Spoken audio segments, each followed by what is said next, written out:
Қайырлы күн баршаңызға. Бүгін мен сіздерге осындай жұп-жұмсақ әрі дәмді алмалы пирог шарлотканың рецебімен бөлсемін. Пирогыңыздың ортасы піспей, аласа болып шықса, видеоны соңына дейін көріп, каналға тіркеліп, қоңырауша белгісін басуды ұмытпа. Ең алдымен таза ыдысқа 5 жұмыртқаны салып, үстіне қант салып, әппақ пена болғанша миксерлейміз. Миксердің аз жылдамдығынан бастап көбейте отырып, кем дегенде 4-5 минуттай миксерлейміз. Осындай қоюлықтағы массаның үстіне жарты стакан сұйық май қосамыз. Ұнды електен өткізіп, массаның үстіне шетінен аз-аздап салып, массамызды басып алмай араластырамыз.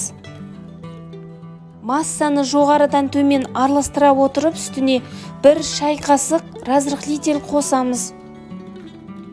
Тестасы дайын болғаннан кейін 2 алманың сыртқы қабығын тазалап, оны осындай етіп, жұқа-жұқа етіп тураймыз.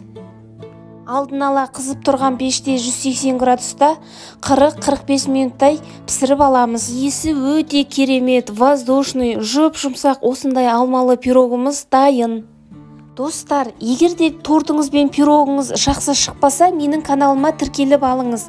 Алдағы уақыттарда құпияларымен бөлісетін боламын.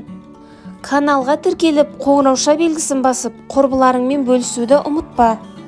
Пирогыңыздың түсінің сап-сары болғанын қаласаңыз, мандариннің немесе апельсиннің сыртқа қабығын теркілеп астап салуға болады.